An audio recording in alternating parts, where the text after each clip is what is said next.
오늘 요한복음 6장 마지막 부분입니다. 60절에서 70절. 요한복음 6장 60절에서 71절. 우리 다 함께 합독하겠습니다. 제자들 여럿이 주고 말하되 이 말씀은 어렵도다. 누가 들을 수 있느냐하되 예수께서 스스로 제자들이 이 말씀에 대하여 수군거리기를 하시고 이르시되 이 말은 너희에게 걸림이 되느냐. 그러면 너희는 인자가 이전에 있던 곳으로 올라가실 것을 본다면 어떻게 하겠느냐. 살리는 것은 명이니 육은 고육하니라. 내가 너희에게 이른 말은 명이요 생명이라. 그러나 너희 중에 믿지 아니한 자들이 있느냐 하시니 이는 예수께서 믿지 아니한 자들이 누구며 자기를 발전한 분이 처음으로 하시리라. 또 이르시되 그러므로 전에 너희에게 말하기를 내 아버지께서 우리하여 주지 아니하시면 누구든지 내게 올 수 없다 하여노라 하시리라. 그때부터 그의 제자 중에서 많은 사람이 떠나가고 다시 그와 함께 다니지 아니하더라. 예수께서 열두 제자에게 이르시되 너희도 가려니라. 시몬 베드로가 대답하되 주여 우리에게 말씀이 주께 있사오니 우리가 누구에게로 가오리까. 우리가 주는 하나님의 거룩하신 자이신 줄 알고 아노라. 예수께서 대답하시되 내가 너희 열두를 택하지 아니하느냐. 그러나 너희 중에 한 사람은 마귀가 이 말씀을 받으신 우리 아들 유다를 알리시니라. 그런 열두 중에 하나로 예수를 발견하더라. 아멘. 오늘 본문에서 여러 가지 주제가 있습니다만 한 주제로 요한복음 6장 강의를 마치겠습니다. 오늘 주제가 영생의 말씀이 계시네. 자, 오병이어의 이 6장은 오병이어로부터 시작됩니다. 오병이어의 기적이라는 정말로 사복음서마다 기록할 정도로 굉장히 예수 그리스도의 사역 중에 중심을 이루는 아주 초월한 권능의 사건입니다. 이 오병이어의 기적 이후에 여러 가지 논쟁이 있고 사람들의 반응이 있고 예수님의 대답이 있습니다. 그 내용이 오늘 70절까지 계속되어 오고 있습니다. 오늘 마지막 부분입니다. 자, 개요를 한번 보겠어요. 예수께서 일으키신 오병이어의 기적 이후에 주님이 의도하신 영의 것이 육의 소욕에 의하여 외면당하고 있었다. 굉장히 중요한 말씀을 우리가 배우고 있습니다. 오병이어의 기적 이후로부터 예수님은 사람들로부터 오해되어 사람들로부터 예수님이 의도하신 바가 외면당하고 사람들의 육의 소욕에 의하여 지금 외면당하고 있는 모습을 볼 수가 있습니다. 자, 사람들이 주님의 곁을 지금 다 떠나갑니다. 오늘 본문 말씀대로 다 떠나가고 다시 따르지 아니하더라. 이 쓸쓸한 환경 속에 제자들만 남아있는 상황 속에서 주께서 던지신 질문입니다. 너희들도 가려느냐? 베드로의 즉각적인 반응입니다. 주여 영생의 말씀이 주께 있사오니 우리가 누구에게 가오리까? 본문을 아주 내용을 지각해서 개요로 기록을 했습니다. 그 내용을 가지고 공부를 해보겠습니다. 자, 오병이어의 기적은 대속의 십자가를 염두에 두시고 일으키신 사건이다. 사람들의 안목에서는 예수님의 이 의도한 바 십자가를 염두에 두고 일으키신 오병이어에 대한 생각이 전혀 없습니다. 이 오병이어의 기적을 본 사람들의 반응은 예수님의 의도와는 달리 이분이 바로 모세가 예언한 민족의 지도자, 소위 우리 이스라엘을 구원할 메시아가 아닌가, 그러면서 예수님을 추정합니다. 우리의 왕이 되소서, 왕으로 삼겠다고 무리들이 추대하기 시작합니다. 예수님의 의도가 아니기 때문에 예수님은 왕 삼고자 하는 무리들을 피하셨습니다. 자, 이것 때문에 무리들과 예수님 사이가 지금 간극이 벌어집니다. 오해가 되고 그 다음에 외면당하기 시작합니다. 그들이 바라고 있던 메시아는 세상을 구해줄 구세주입니다. 주님은 군중들의 요구를 피하여 드디어 호수 건너편 가버나움까지 오시게 됩니다. 뒤따라온 사람들에게 그들의 그릇된 기대를 책망하신 말씀, 우리가 지난 시간에 공부했습니다. 26절 말씀 한번 읽겠습니다. 너희가 나를 찾고 성경적으로 받으려 하며 떡을 먹고 배부르게 받으리라. 그리고 내리신 결론이 35절입니다. 예수께서 가라사대 내가 곧 생명의 떡이니 내게 오는 자는 결코 죽지 아니할 것이며 나를 믿는 자는 마르지 아니하리라. 이 말씀이 사람들에게 오해가 됩니다. 오해가 될 뿐 아니라 사람들의 생각을 뛰어넘습니다. 누구도 생각하지 못했던 말씀을 하시는 겁니다. 우리 성경 말씀의 66권 전체가 바로 이 말씀입니다. 나를 찾는 것은 너희들이 표적을 본 까닭이 아니다. 다시 말하면 이 사건의 외관을 보고 소위 말해 사건의 현상을 보고 예수님이 의도하신 소위 상징적인 내용이 있습니다. 표적이라고 해요. 사인이죠. 그것은 하나님과 하나님의 나라에 관한 이야기를 하고 있는데 사람들은 이 초월한 사건의 외형만 보고 이 사람이 바로 우리를 구원해 줄 세상의 구세주다. 이스라엘의 왕권을 회복 줄 자요, 경제 문제를 해결해 줄 자시고 우리의 육체의 문제를 해결해 줄 구세주다. 이런 시각을 가지고 따라갑니다. 이때 예수님이 하신 말씀, 나는 생명의 떡이다. 전혀 이해가 안 되는 거죠. 생명의 떡. 나를 먹는 자는 배부를 것이고 영생할 것이다. 자, 이런 말씀을 하니까 백성들의 이해는 도저히 미치지 못하는 영의 이야기를 합니다. 오늘 우리 이 청중도가 참 제가 볼 때마다 좀 위태롭습니다만은 이 설교할 때 청중도가 설교자의 메시지를 따라오지를 못하는 경우가 있어요. 강단에서는 영의 얘기를 하는데 듣는 사람은 육신의 얘기를 그저 굴복시켜 듣습니다. 자기에게 유리한 얘기만 귀에 담습니다. 그러니까 영의 이야기, 영생에 관한 이야기, 그 다음에 장래에 올 하나님의 나라에 관한 이야기를 하면 현실과 너무 뒤떨어진 얘기니까 자기 문제와 너무 거리가 먼 얘기를 하면 듣지 않습니다. 이런 그 강단과 청중과의 사이에서 간극이 있다, 오해의 벽이 있다, 그 괴리가 있다, 그 반복 현상이 있다. 이것을 저는 목회하면서 많이 느꼈습니다. 어렵다. 그러니까 어릴 수밖에 없는데 안 듣던 얘기를 하니까 어렵죠. 네, 어렵죠.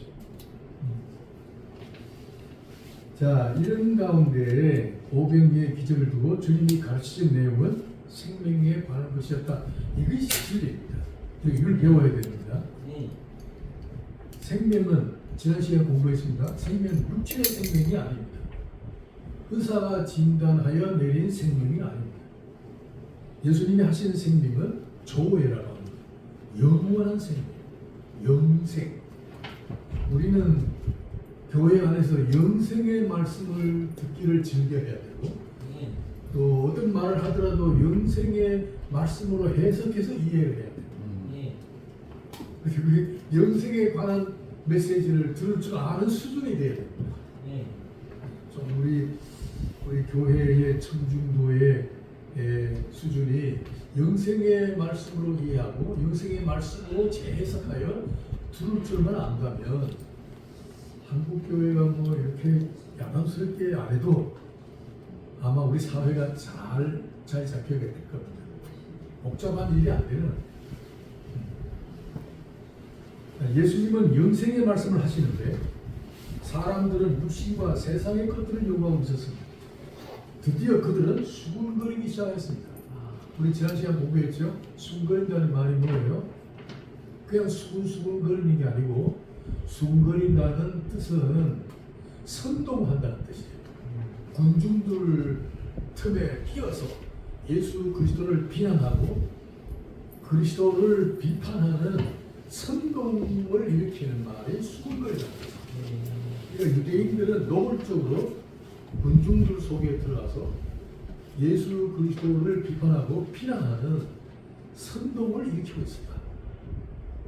굉장한 거죠. 이고야 하나님. 이게 유대인들이 예수 그리스도에 대한 반응이에요. 자기들이 듣고 싶은 얘기를 안 하고 영의 얘기를 하고 영생에 관한 말씀을 하니까 이 사람들이 드디어 예수를 비난하고 군중들 속에서 예수를 선동하여 반대하게 합니다.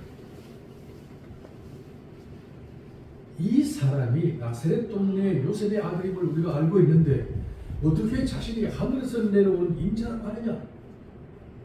이 수군거리는 겁니다. 말도 안 돼요. 참 이런 선동이 우리 주변에 지금 일어나고 있어요. 카톡을 보니까 교회 다 좋은데 죽었던 사람이 살아난다는 건 이해가 안 된다. 그런 사기꾼들이다. 뭐 이런 얘기를.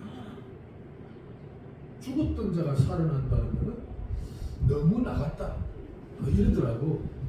유튜브에 나와. 꽤 똑똑한 사람인데. 거기에 대해서 우리가 지금 거기에 대해서 우리가 지금 대항을 해야 되고 또 그들의 공격을 우리가 방어해야 되는데 우리가 이에 대한 이해가 좀 있어야 되겠습니다. 왜 이런 현상이 일어나느냐?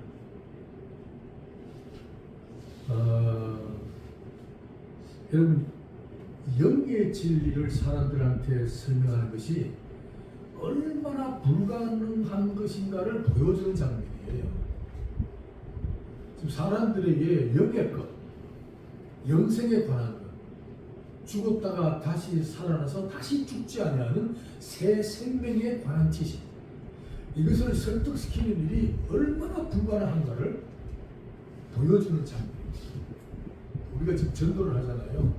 전도가 얼마나 불가능한가요? 예수 믿으라. 그래서 그래? 그런 것도 있구나. 따라오면 얼마나 좋겠어요. 우리 친구들도 안 되고 자식들도 얘기가 안 됩니다. 부모들도 설득을 못 시킵니다. 우리도 마찬가지예요. 우리 형제들도 참 집안에서부터 대대로 기독교 집안의 전통을 이어가는 집안인데도 우리 동생들 몇몇이는 교회에 고개를 돌립니다. 아이 형님 그런 얘기 하지 마세요. 안 돼. 불가능합니다. 그래서 고린도전서에 보면 하나님이 기뻐하시는 것은 전도에 미련한 것으로 복음을 전하기를 기뻐하신다. 전도가 미련하다. 전도가 얼마나 미련스러우냐면 사람들이 생각해 스스로 깨달아서 스스로 양심의 감동을 받아서 진심을 가지고 가야 그게 진짜지 강제로 끌어다가 앉힌다고 그게 되는 일이냐. 근데 하나님은 뭐예요? 끌어다가 앉히는 게 전도란 말이에요. 그러니까 손을 붙들고 강제로 데리고 오는 거예요. 그걸 하나님이 기뻐하신 거예요. 왜 그럴까요? 거기에 대한 설명할 수 있어요? 의지, 하나님의 주권. 그 굉장히 어렵죠. 왜 전도의 미련한 방법으로 구원하기를 기뻐하셨을까요? 주의 사랑 줄였던 날 숫자가 몇이요? 그걸 우리가 좀 알아야 돼요. 그건 기독교의 특징이에요. 네. 기독교의 특징은 계시라는 게 있어요. 계시는 하나님이 직접 자신을 나타내시는 현상이에요. 그러니까 하나님이 직접 자신을 사람들에게 나타내시지 아니하면 어떤 경우라도 스스로 주님께로 올 수가 없어요. 그러니까 이방 종교들의 특징은 뭐냐면 스스로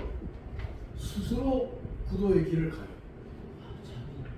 내가 스스로 초월자에 대한 그리움을 가지고 내가 스스로 이 도의 길을 간다. 자기를 연마하고 자기를 갈고 닦고 또 심지어는 불교 같은 것은 이제 자기를 학대하고 자기를 자학하는 종교의 형태를 가지고 결국은 뭐예요?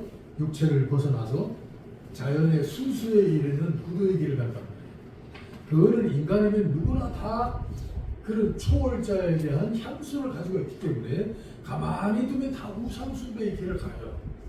그러니까 스스로 출발해서 초월자를 향하여 가다가 보면 우상숭배의 길로 전락해요. 그래서 하나님은 전도에 미련한 방법이 아니면 다 우상숭배로 가기 때문에 하나님은 전도에 미련한 방법으로 구원하기를 기뻐하신다. 기독교는 절대로 스스로 하나님께 찾아와서 구원에 이르는 종교가 아니에요. 누군가가 전달해야 되고 누군가가 보내심을 받아야 되고 전달했을 때에 하나님이 준비시켜 놓은 영혼이 내야 말씀을 듣고 따라오게 되어 있다. 모든 주권이 하나님께 있어요. 그런 뜻에서 전도에 미련한 방법으로 구원하시기를 기뻐하신다. 그렇게 설명하셨습니다. 그러니까 이 전도에 미련한 방법이 아니면 모두가 다 우상숭배의 길을 가기 때문에 하나님은 전도에 미련한 방법으로 구원하시기를 기뻐하신다. 근데 그 전도가 아니면 불가능해요. 이 육의 사람들에게 영의 진리를 설명하는 것이 얼마나 불가능한가. 그걸 보여주는 장면입니다. 예수님도 오병이어라는 엄청난 기적을 일으켜놓고 설명했는데도 예수님을 따라오는 사람들이 없었어요. 그 정도로 어렵다. 하나님이 직접 오셔서 행하셨는데도 한 영혼을 주께로 돌아오게 하는 역사는 주님 스스로 하셨습니다. 그거 굉장히 중요한 얘기입니다.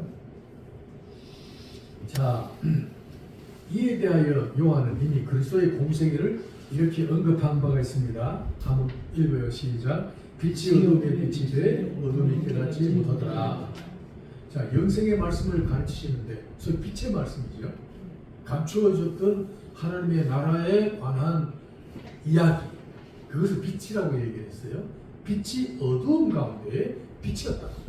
어둠을 향하여 빛의 내용을 설명했더니 어둠이 깨닫지. 그러니까 예수님의 공생애를 시작하는 초두에 요한은 그리스도의 공생애가 사람들로부터 난관에 봉착할 것을 예견하십니다. 아, 예수님도 어려운 일을 시작하시구나. 그 얘기를 이렇게 하는 거예요. 빛이 어둠 가운데 왔을 때 어둠이 깨닫지 못하다. 이런 상반되는 관계, 반목의 관계죠. 이 괴리의 구렁텅이를 가지고 예수님이 공생애를 시작하셨는데 하나님도 사람의 몸을 입고 오셔서 행하시는 자신의 일을 사람들로부터 참 설득시키지 못하는 큰 낭만에 봉착할 것을 예견하신 거예요. 그게 이제 바로 빛이 어두움에 빛이 돼 어둠이 깨닫지 못하다. 이 무슨 뜻인지 아시겠어요? 빛은 영원한 생명에 관한 것, 보이지 않는 영의 존재인 하나님과 하나님의 나라에 관한 소식이에요. 이 빛이에요. 예수님이 빛으로 오셨잖아요. 근데 예수님이 하신 말씀을 어둠이 깨닫지 못하는, 어둠은 뭐예요? 하나님에 대하여 무지한 상태, 다시 말하면 하나님에 대하여 죽어 있는 상태. 그런 관계입니다. 그거를 좀 더 신학적으로 깊이 들어가 보면 무지한 상태는 소위 자연입니다. 자연만 알고 자연에 대해서만 반응하는 이성적 존재입니다. 감각 자체가 이성적입니다. 그건 합리적인 사고 방식에 뿌리를 내리고 있는 인간입니다. 그러니까 합리성이라는 뭐예요? 영에 대해서는 죽어있는 감각이죠. 물질과 세상에 대해서만 귀가 열려요. 들 수 있어요. 다시 말하면 인간은 자연의 감각기관인 합리성에 갇혀 있기 때문이다. 이렇게 대답을 하면 좀 이해가 되는 거죠. 그래서 빛이 어둠의 빛이 돼 어둠이 깨닫지 않는다. 이런 상황이에요.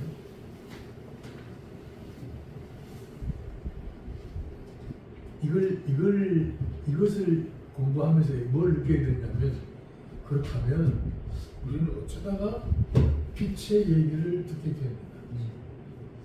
정말 기적이다. 나는 어떻게 하나님과 하나님의 나라에 관한 소식을 그렇죠 전달을 할 때에 응답하여 교회의 지체의 자리까지 오게 되었는가. 그야말로 기적이다. 그 기적은 뭐예요? 은혜의 기적. 은혜의 기적. 그리고 우리 삶 자체는 믿는다는 것은 이미 기적성의 인생을 사는 거예요. 우리 사는 것 자체가 기적의 성격을 띠고 있다는 말이에요. 그렇게 보고 생활해야 돼요. 그 생활 훈련에 좀 익숙하면 좋겠어요. 자, 두 번째. 예수님은 오병이의 기적 이후로 유대인들로부터 맹소와 오해를 받게 이르렀다. 사람들은 모세가 준 만나보다 더 큰 기적으로 자신들의 육체의 양식 문제를 해결해 달라고 요구하고 있었습니다. 지난 시간에 공부했습니다. 이에 만나에 대하여 예수님은 자신의 지지 십자가와 관련하여 설명합니다. 54절 다 함께 읽겠습니다. 시작. 내 살은 참된 양식이요 내 피는 참된 은혜라. 내 살을 먹고 내 피를 마시는 자는 내 안에 거하고 나도 그의 안에 거하니 살아계신 아버지께서 나를 보내시되 내가 아버지로 말미암아 사는 것 같이 나를 먹는 그 사람도 나로 말미암아 살리라. 참 이해하기가 어렵죠. 나를 먹는다. 말이 되나요? 나를 먹고 마시는 자는 그 사람도 나로 말미암아 살고 아버지로 말미암아 내가 아버지로 말미암아 사는 것 같이 그 사람도 나로 말미암아 살아요. 이거 참 우리가 먹는 양식이 예수 그리스도가 바로 양식이라는 거, 만나라는 거. 예수 그리스도가 육체를 갖고 있는데 그게 어떻게 만났냐? 예수님 하신 말씀이 십자가에서 대속하신 그의 몸, 그의 흘린 피, 그 피를 담아놓은 잔으로서 그의 몸, 이것이 하나의 영적 양식이다. 생명의 양식이고 영생의 양식임을 설명하는 겁니다. 그 깊은 뜻을 누가 알겠어요? 우리는 지금 뭐 신학도 알고 많은 자료도 읽고 하니까 공부를 하니까 아는 거지만은 그 당시의 사람들이 이 얘기를 어떻게 이해하겠어요? 나를 먹는 자는 그죠? 내가 아버지로 말미암아 사는 것 같이 그 사람도 나로 말미암아 살다. 무슨 뜻이냐 이게? 지금도 자연인들은 이 말을 모릅니다. 설명을 해도 이해가 안 돼요. 오늘 이 말씀은 오늘 그리스도 안에서 성령으로 거듭난 자들, 구원의 은혜를 기초적으로도 아는 사람들끼리 통하는 말씀이죠. 우리 이외에는 이 말을 알아들 수가 없어요. 참 어렵습니다. 자, 이에 유대인들의 반응이 크게 달합니다. 60절, 61절 시작. 제자는 여럿이 듣고 말하되 이 말씀은 어렵도다. 누가 들을 수 있느냐 하는데 예수께서 스스로 제자들이 이 말씀에 대하여 수군거리는 줄 아시고 이르시되 이 말이 너희에게 걸림이 되느냐. 아, 예수님이 이 말이 너희들에게 걸림이 되느냐. 여기 제자 중 여럿이 듣고 말하되 이 말씀이 어렵다. 이거 지금 비아냥거리는 거거든요.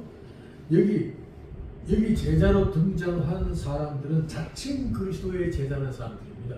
12제자가 아닙니다. 자칭 그리스도의 제자다 그러고 따라다니는 사람들. 예수님의 기적을 보고 예수님을 왕으로 추대하고 싶어서 따라다니는 무리들. 당신이 왕이 되면 기꺼이 신하가 되겠다 그러고 따라다니는 사람들. 자칭 그리스도인이야. 자칭 그리스도의 제자라고 하는 사람들. 숫자가 굉장히 많아요. 이들에게 예수님의 말씀이 어렵게 들리는 것은 왜 그럴까요? 자신들의 요구와 전혀 다른 얘기를 하기 때문에. 자기들이 원하는 건 뭐예요? 이스라엘의 왕이 되달라. 유대 왕국의 왕이 되달라는 거 아니에요. 당신 같은 초월의 권능을 행사하고 또 모든 이스라엘 유대인들이 뒤따라할 정도로 추종하는 지도자가 되면 얼마든지 왕이 될 수 있습니다. 우리가 추대하겠습니다. 그런데도 예수님이 안 하시거든요. 그러니까 자기가 듣고 싶은 얘기를 안 하니까 이게 반대하는 거예요. 예수님은 영의 말씀을 하시고 군중들은 세상의 소리를 듣고 싶어 합니다. 오늘 여기서 한국교회가 좀 깨달아야 돼요. 목사님들은 영의 말씀을 전하는데 듣는 사람은 세상의 소리를 듣고 싶어요. 이런 게 굉장히 많아요. 지금 우리 교회들 좀 큰 교회들, 저도 큰 교회를 좀 담임 목사로 해봤습니다만 큰 교회들 보면 그 대중들이잖아요. 우리가 여기 한 11명 되니까 정말 은혜스럽잖아요. 벌써요 교인이 1000명 넘으면 누가 누군지 몰라요. 거기다가 뭐 벌써 2000명 정도 탁 앉은 강당 같으면 설교자와 청중 간에 눈을 맞출 수가 없어요. 그러니까 청중들의 그 속에 있는 자기 속에 듣고 싶은 수면 위로 탁 떠올라 있는 얘기가 무엇인가를 목사들은 알아요. 무엇을 듣고 싶어 하는가. 종교적으로 좀 신비한 얘기를 듣고 싶은 사람도 있을 거고 또 사회적인 삶을 통하여 참 억압되어 있는 그 억압 감정을 풀어줄 그런 또 평안, 안식, 장래의 소망 이걸 듣고 싶을 거고 어떤 사람은 뭐 좀 병을 낫게 하는 좀 신비로운 그 말씀을 듣고 싶기도 하고 어떤 사람은 뭐 장래에 대하여 좀 소망으로 좀 가능성이 있는 얘기를 좀 듣고 싶어 하고 뭐 사회적인 가치로서 어떤 도덕이나 정민이나 이런 좀 깨끗한 삶에 대한 교훈을 듣고 싶기도 하고 뭐 청중들이 듣고 싶은 얘기들이 뭐예요? 전부 다 인간 상황이야. 상황 자체가 인간을 중심으로 진행되고 있는 그런 자연의 상황, 사회적 상황, 인간 관계적 상황이잖아요. 그걸 좀 듣고 싶어요. 그래서 조금 앞서 가는 목사님들은 그걸 알고 청중에 듣고 싶은 얘기에 적당하게 이제 적당하게 메시지를 전하는 거죠. 그러다 보니까 강단이 영의 말씀에서 벗어나서 심리학적으로, 그다음에 사회 윤리적으로, 그다음에 종교적인 어떤 형태와 어떤 그런 그 청빈이라고 하는 아주 고상한 삶에 대한 이야기, 그다음에 역사 이야기 이런 거 합니다. 그런 목사님들이 들어 있습니다. 뭐 미안하지만 어떤 목사님들 제가 그 평을 했어요. 저분은 목사님이 아니고 이 TV의 사회 안에 엔터테이너 같다 하는 생각이 드는 생각이 있어. 아주 흥미진진하게 하신 분이 있어. 인기가 있죠. 혹시 장동건 같아요? 아닙니다.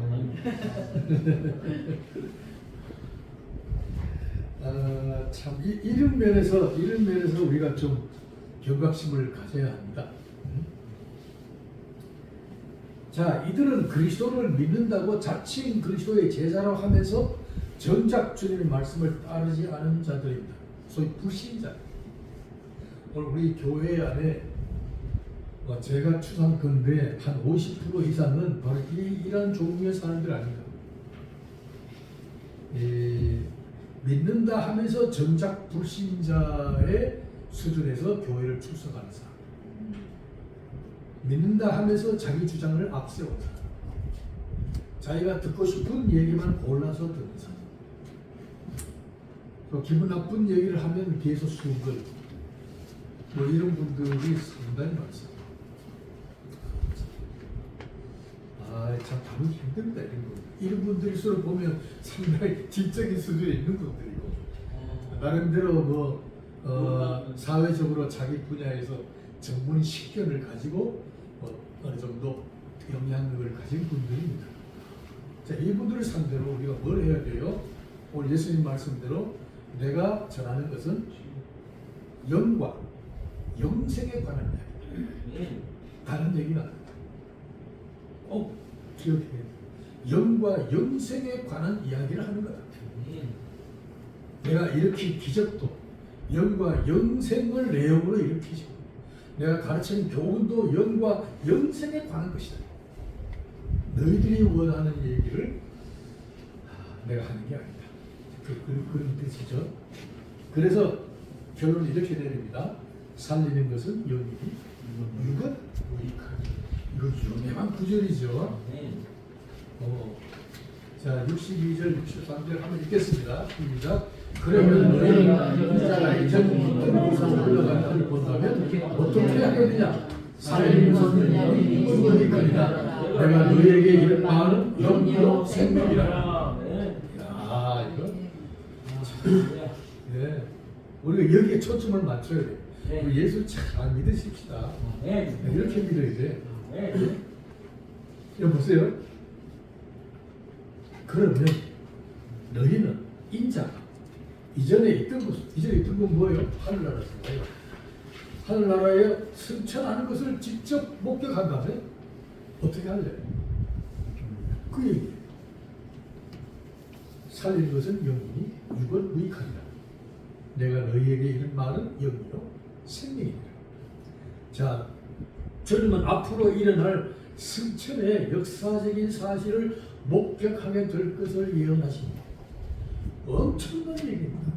기독교 신앙에서 이 장면을 목격한 분이 성경 말씀을 이해하면 한 500명 정도 된다고 그래요. 근데 내가 이것도 숫자야. 감당산에서 승천하실 때에 500명이 직접 봤느냐? 그렇지는 않은 것 같아요. 사도행전에 보니까 사도행 1장에 제자들만 있는 곳에서 승천하신 것 같아요. 우선은 안 그렇습니까? 그런데 고린도 전서인가요? 바울이 얘기할 때는 500여 명이 봤다 그랬는데 사도행전 1장에 승천할 때는 그때는 제자들만 있었어요. 감난산.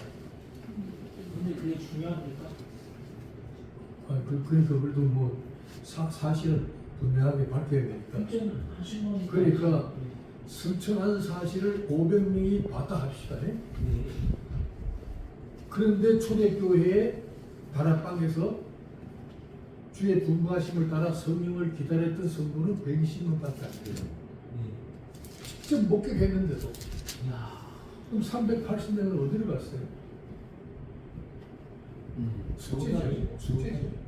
자, 오늘 본문에서 약간 힌트를 얻을 수 있어요. 그리스도의 말씀을 알아듣지 못하는 자들이 격렬하게 수군거리는 모습을 보고 선동하는 모습을 보시고 예수님은 영의 사건들이 실제로 전개될 것을 예언하십니다.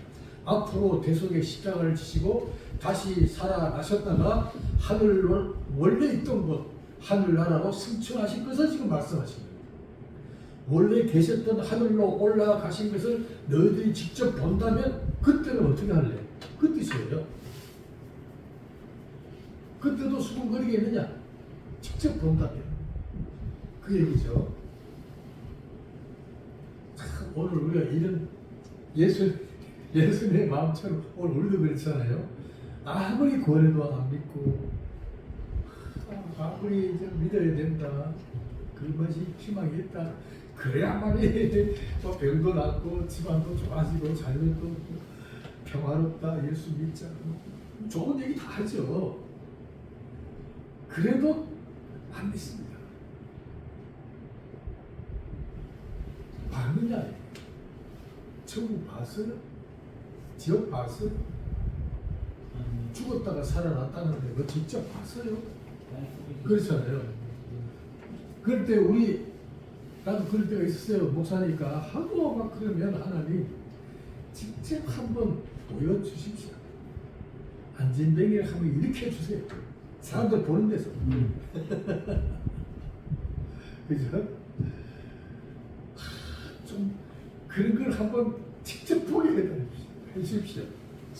그러면 믿지 않겠어요? 그런 생각이 들 때가 있어요. 예수님이 바로 그런 얘기예요. 내가 직접 하늘로 올라가는 것을 본다면 그때 믿게 되냐? 그 뜻이에요. 아, 참. 오늘 우리들의 마음을 참 개변해 주셨죠. 예. 인자가 이전에 있던 곳으로 올라가는 것을 본다면 어떻게 하겠느냐? 승천하는 모습을 직접 본다면 그때도 걸림이 있겠느냐? 걸림은 뭐요? 실족이라는 뜻이에요. 넘어진 거. 그때도 실족하겠느냐? 앞으로 인자의 생애를 통하여 일어날 구체적인 역사로서 부활과 승천을 눈으로 확인할 때가 올 것이다. 그때 믿겠느냐? 이 질문을. 굳이 않고도 믿는 자는 복이. 그렇지. 네. 그렇죠. 그렇죠. 네. 보지 않고 믿는 자가 복이 있는데, 네. 근데 이 사람들은 봐야 된다는 거 아니겠어요? 네. 그리고 직접 볼 날이 올 거다. 그때는 믿겠느냐? 그 뜻이죠. 자, 믿음이 없는 자들에게는 결론입니다. 승천의 경이로운 모습을 보아도 실족하게 될 것이다. 그 얘기가 들어가 있습니다. 함축되어 있는 말씀이에요. 그리스도에 대하여 더 걸림이 될 것을 얘기하십니다. 오히려 직접 보면 더 걸림이 되고 더 실족합니다. 그럴 것 같아요. 예수님이 함축적으로 이 말씀 속에 이걸 얘기를 합니다. 그래서 아까 얘기한 것처럼 500명이 봤더니 380명은 바로 여기 걸린 거 아니겠냐. 그죠? 봤기 때문에 오히려 실족한 거예요. 봤더니 다 믿어야 되잖아요. 네. 500명의 사건은요, 남자만 해야지 5,000명이에요. 아이와 여자와 합하면 10,000명 이상이 직접 봤어요. 네.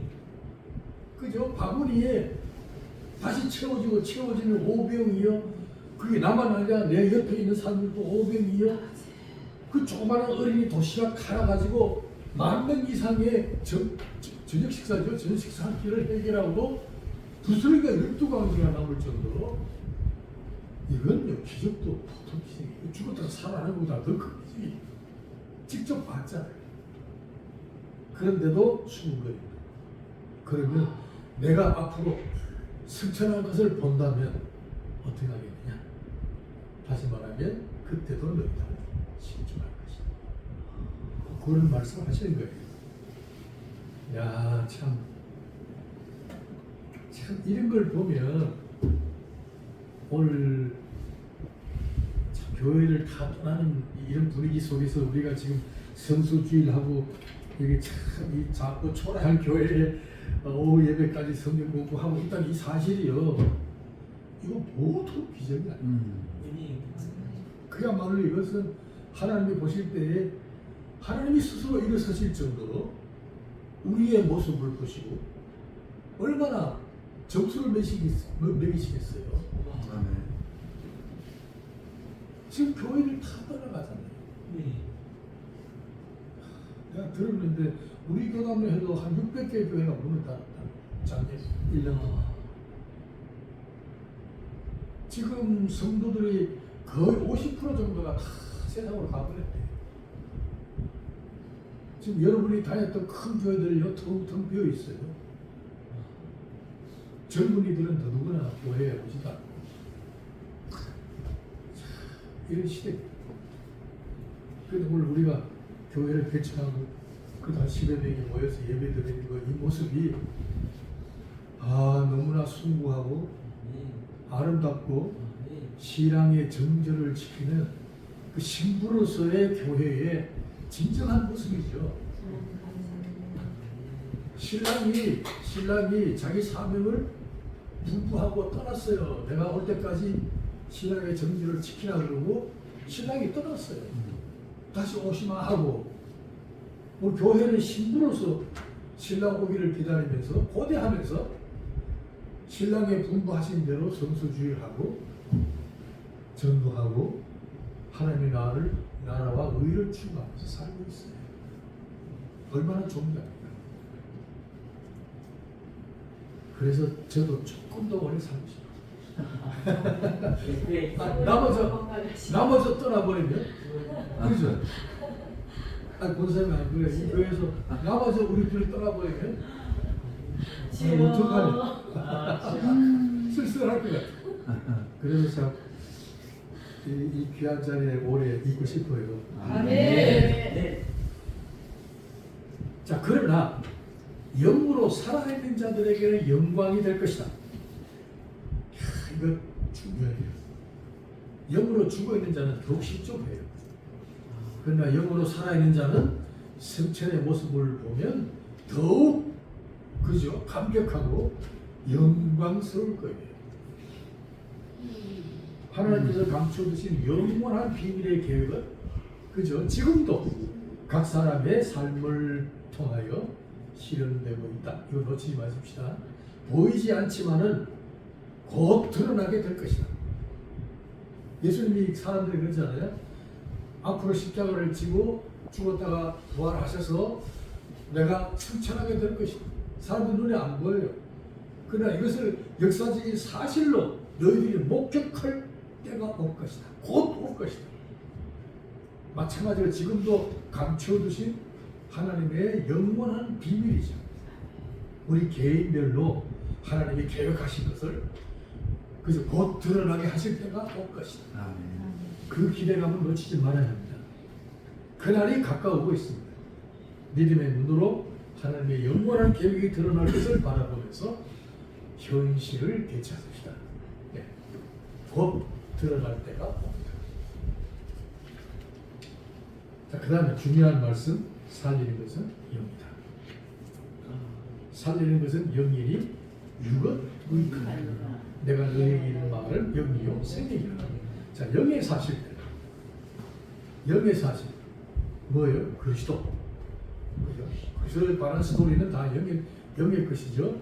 그리스도의 성육신, 예수 그리스도의 십자가의 대속, 그의 부활, 그의 승천의 역사가 뭐예요? 우리를 살립니다. 살리는 것은 영이다. 영의 것이 우리를 살립니다. 영원한 것은 보이지 않습니다.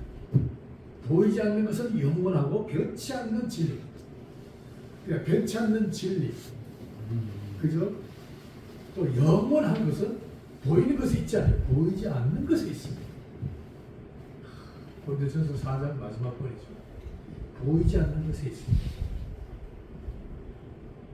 이 보이지 않는 것을 마치 보는 것처럼 살아가는 수단이 믿음이잖아요. 그죠? 믿음. 우리 그렇게 살아요.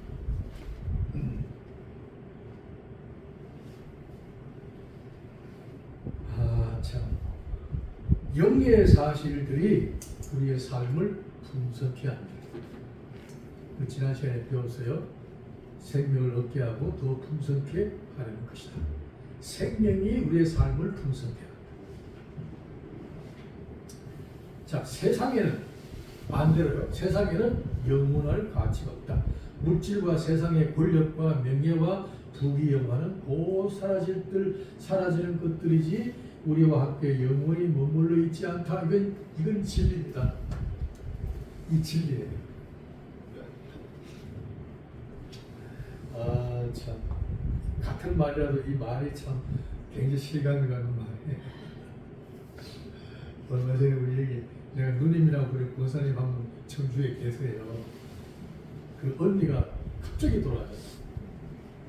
지난 그 10월 6일 날이 그 언니의 아들인가 손자가 결혼식 날짜를 잡아놨는데 4일 날 돌아가셨어요.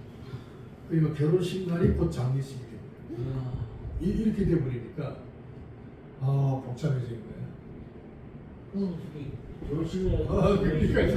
그러니까 그 집안이 막 결혼식을 해야 되느냐, 내가 난장을 잡아놓고. 이미 뭐 정치장은 다 돌렸고 예식장도 다 해놨는데 이거 어떻게? 그날 또 장례를 치르. 죽은 자들은 죽은 자들로 장사 주인공. 그렇지, 그렇지, 그렇게 하면 되는데 그 우리 같으면 그럴 수 있겠지. 네. 근데 믿지 않는 사람들은 어. 아 이건 재앙이다 뭐 이렇게 보는 거지. 야. 그래가지고 그래 뭐 그 고사님도 아유 참 마음이 sulsul하고 자기 잠이 안 오고 너무 막 슬퍼 하시길래 내가 뭔 말을 했냐면 이 말을 했어요. 누님, 이 세상의 것들은 우리와 함께 영원히 머물러 있지 않습니다. 아멘. 다 떠나갈 것들입니다. 아멘. 그 순서가 있을 뿐이지 네. 너무 슬퍼하지 마세요. 아멘. 고사님도 곧 떠나갈 겁니다. 그리고 아주 떠나갈 때 손에 든 거 아무것도 없을 거예요. 그러나 우리들에게는 영생이죠. 영생의 말씀. 좀 위로를 받아요. 우리 곁에 오래 머물러 있지 않습니다. 조만간에 다 떠나갈 것들. 이 사람도 떠나고 나도 가고 너도 가고. 그렇지. 그러니까 육은 무익하다. 이 말씀 굉장히 어려워요 해석하기가. 육은 무익하다. 사실은 육은 무익한 게 아니거든요. 왜 예수님이 육으로 오셨는데 육은 무익하다면 어떻게 육을 입고 오셨어요? 아니잖아요. 사실상 육체의 것이 아니면 영의 것을 전달할 길이 없어요. 성육신과 말씀은 영의 것을 물질의 것으로 형태화한 것이에요. 좀 어려운 말씀이지만 다시 말하면 예수 그리스도가 세상에 오셔서 행하시는 일들은 모든 것이 다 영의 것이고 그죠? 영원한 생명에 관한 역사입니다. 그러나 보이지 않는 영의 사실을 그죠? 보이게 하는 수단은 육의 것들, 물질의 현상들을 가지고 설명하고 가르치신 거예요. 전부 복음도 예화를 들어서 전부 물질의 것을 이야기로 했잖아요. 그러니까 물질이라는 그 현상이 보이는 현상이 없으면 보이지 않는 영의 것을 전달할 방법이 없습니다. 근데도 불구하고 육은 무익하다 했으니까 이걸 어떻게 해석하느냐 이게 굉장히 어렵죠. 그래서 뭐 사연을 찾고 여러 가지로 묵상하면서 결론을 이렇게 내립니다. 이게 신학자들의 결론이고 우리가 이해해야 됩니다. 육은 곧 죄인을 뜻한다. 육은 곧 영에 대하여 죽어있는 실체. 죄인이 바라는 것은 세상과 물질밖에 없습니다. 죄인은 영의 것은 보지도 듣지도 못하는 뜻에서 그 물질만 안다는 뜻에서 무익한 사람들의 눈에 영의 것은 보이지 않고 겉으로 보이는 초월의 기적만을 봅니다. 그 무익하다. 오늘 우리가 이 초월한 기적을 바라보면서 교회 나오는 분들이 꽤 많겠죠. 그 기적만 보는 거예요. 초월한 어떤 권능의 기적만 바라보고 보는 사람입니다. 그 기적을 안 일으켜주면 또 딴 데 기웃거리고 이런 경우가 있습니다. 그러나 그런 현상은 무익하다. 이를 이용하여 자신들의 욕망을 채울 생각에 몰두하고 있는 것. 이것은 무익한 것입니다. 육의 양식은 먹으면 먹을수록 배고프고 또 목마릅니다. 세상과 물질의 것은 일시적이고 지나가고 사라지는 것들입니다. 생의 끝에 손에 쥘 것은 아무것도 없습니다. 그런 뜻에서 육은 무익합니다. 죄인이 갖고 있는 생각이나 소유는 다 무익합니다. 왜냐? 영적인 것과 연결이 안 되기 때문에 무익합니다. 그러니까 영적인 것과 연결이 되는 거라면 물질의 것도 유익한 것이죠. 우리는 지금 물질, 건강, 그죠? 재물, 사회적인 영향력, 또 친구 관계, 행복한 가정, 자녀, 전부 물질에 관한 거 아니겠어요? 명예, 학식 이런 것이 우리는 영과 결부되어 있기 때문에 우리의 육은 무익하지 않습니다. 유익한 이 차원이 다릅니다.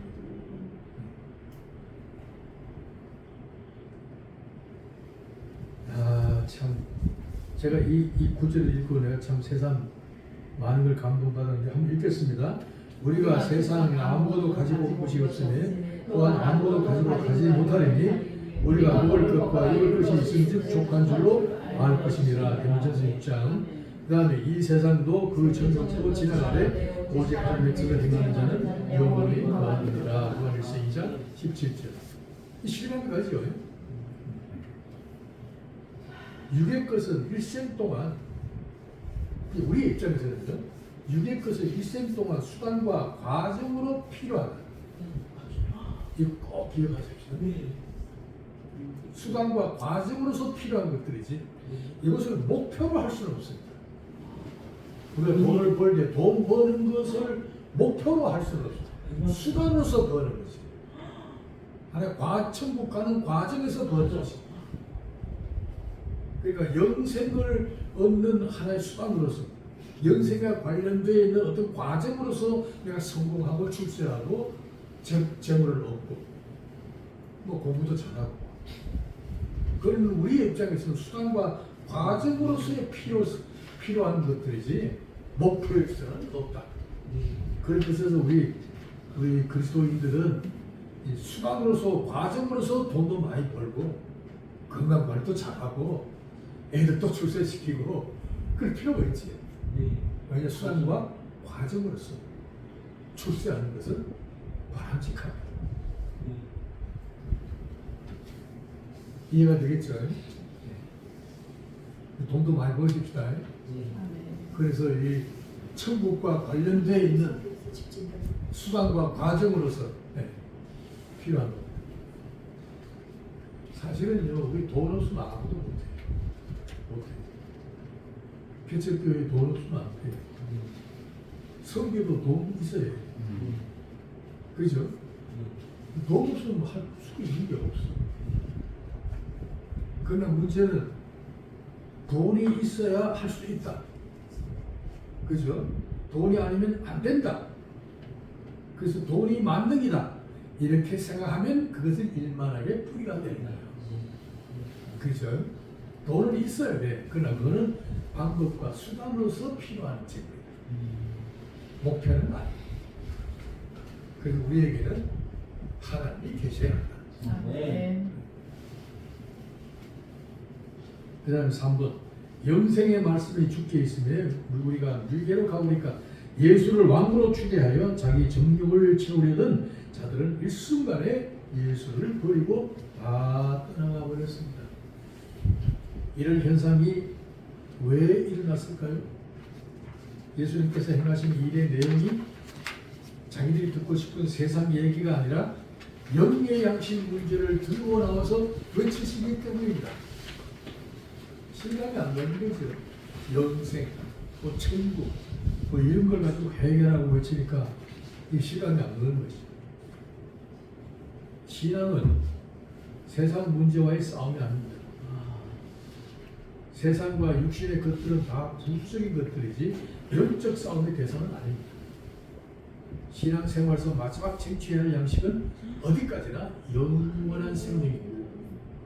이 짧고 험한 세월을 살면서 예수를 믿는 것 때문에 손해보고 짓밟히고 억울을 한 일이 있다 할지라도 그리스도 예수 안에서 완성된 영생만은 놓칠 수가 없다는 이 신앙의 결의가 분명히 있어야 합니다.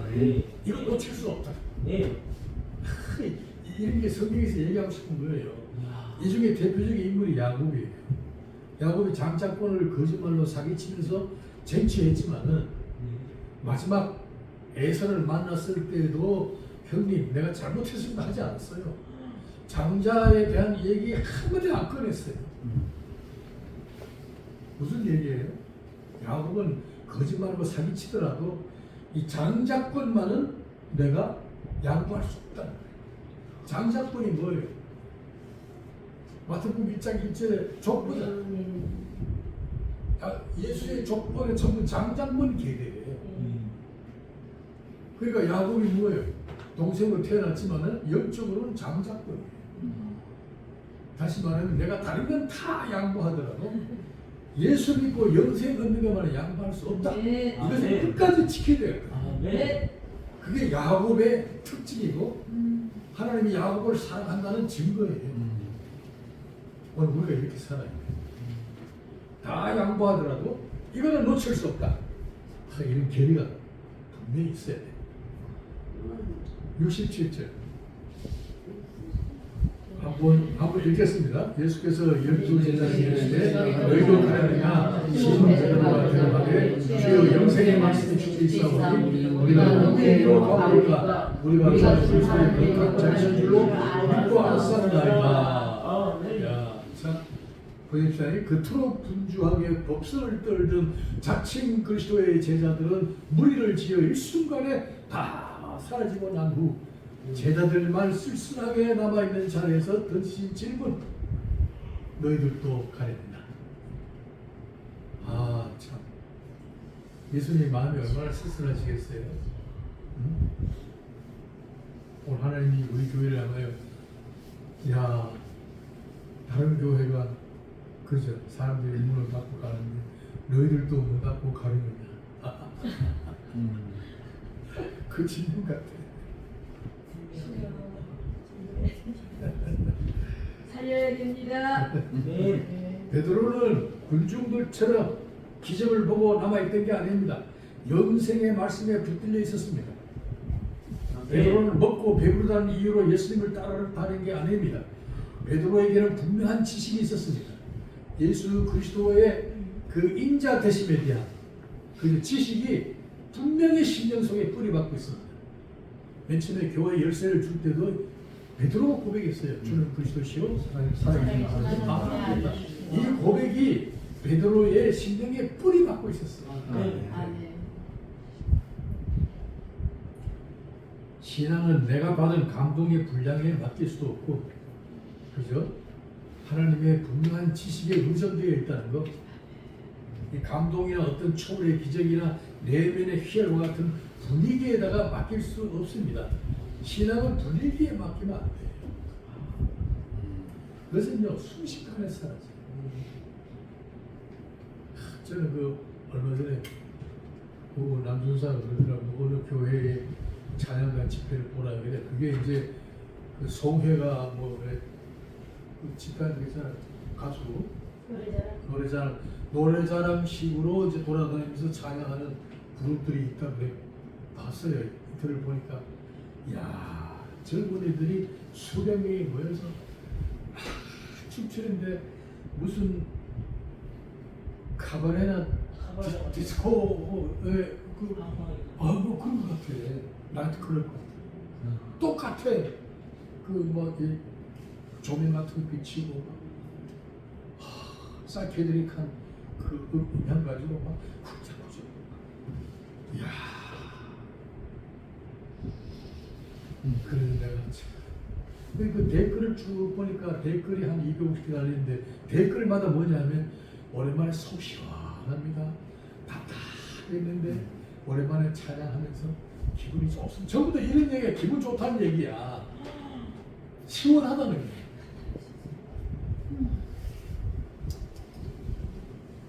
야, 여러분 그 젊은이들이 찬양 콘서트에서 자신을 불태우는 열정과 열광적인 분위기에 참 도취되는 모습, 그거 살아있다고 볼 수 없어요. 그 순간에 감동하고 그 순간에 희열했던 것, 그 순간으로 족할 뿐이지 젊은이들이 진리에 뿌리 내리지는 못합니다. 지금 그렇게 열광하던 젊은이들이 다 어디로 갔습니까? 교회에. 한때 젊은이들이 뭐 교회에 벅적벅적 했잖아요. 어디 갔어요 지금?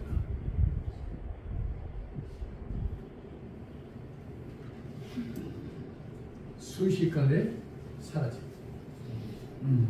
신앙은 예수께서 이루신 대속의 십자가와 부활과 승천의 역사적인 사실을 항복하는 겁니다. 놀랍죠? 오늘 무리들은 뭐예요? 내가 승천하는 것을 본다면 너희들이 믿겠느냐? 예수님 하신 말씀처럼 우리는 보이지 않지만, 직접 목도하지 않았지만 예수께서 부활하셨고 승천하셨다는 역사적인 사실 앞에 무릎을 꿇은 거예요. 우리는 거기에 엎드렸다. 신앙은 추상명사가 아닙니다. 역사적인 사실이라는 뿌리에 근거를 두고 우리 자신을 그 앞에 무릎 꿇게 하는 겁니다. 아멘. 그게 기독교 신앙이죠. 그리스도의 행적을 하나님의 영원한 계획의 실현으로 아는 고백입니다. 예수께서도 무리들의 오해에 대하여 변명하거나 실망하지 않았습니다. 영생의 말씀에 관하여 처음부터 아버지의 뜻에 맡기신 채 오셨습니다. 사람들의 수군거리는 소리에 귀를 기울이지 아니하셨습니다. 오늘 우리도 이래야 돼요. 뭐 수군거리는 소리, 교회를 비방하는 소리, 뭐 예수 믿는 것 때문에 우리 주변의 사람들로부터 비난하는 소리 들어도 그걸 개의치 않았습니다. 네. 진리의 사실 앞에 내가 엎드린 겁니다.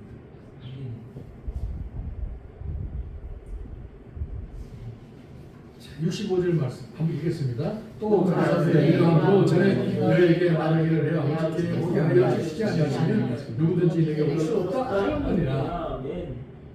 영생의 말씀은 우리가 깨우쳐서 터득할 수 없음을 강조하는 일입니다. 오병이의 기적을 보았다 해서 영생의 말씀을 붙들 수가 없습니다. 기독교 신앙이 영생의 말씀을 제쳐두고 고작 오병이어의 기적으로만 평가되는 겁니까? 기껏해야 안진뱅이가 일어나고 병든자가 나은 것, 영생의 말씀을 제쳐두고 그것만을 기독교로 증거할 겁니까?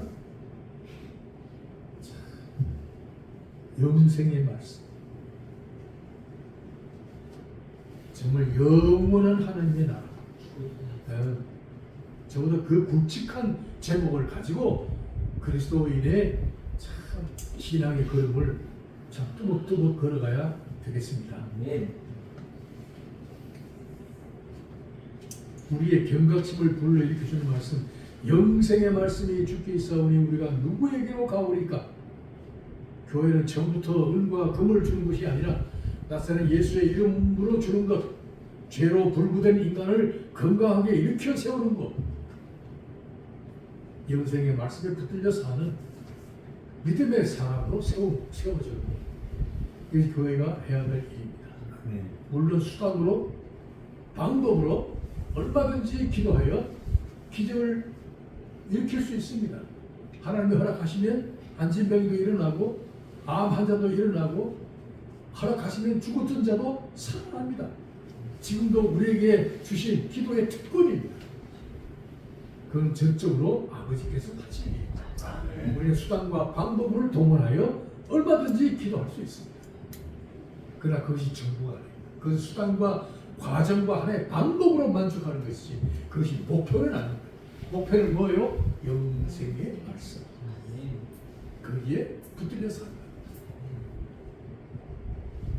결론 내립니다. 신앙은 영생의 말씀에 붙들린 영적인 삶. 살리는 것은 영이라는 사실을 어떻게 확신할까요? 방법 없어요. 바로 이해하도록 교리와 신학 체계를 가르치고 배워야 해요. 오늘 우리 오후 이 시간에 이 배우는 거 좀 지루하기는 해도 자꾸 배우다 보면 한두 마디씩 자꾸 쌓여가요. 네. 이 배워야 돼요. 분명한 지식입니다. 진리 체계예요. 이건 하나의 지성 체계입니다. 네. 우리의 삶에서 필요한 것들은 언젠가는 우리의 곁을 떠납니다. 오래 머물러 있지 않습니다. 마지막 손에 쥐고 있는 것, 우리에게는 영생의 말씀. 이거 손에 거머쥐고 기꺼이 그래서 숨을 거둡니다. 영생의 말씀이 주께 있으면 우리가 누구에게로 가오리까? 베드로의 신앙 고백, 참 주님의 마음을 참 오랜만에 훈훈하게 해주는 대답입니다.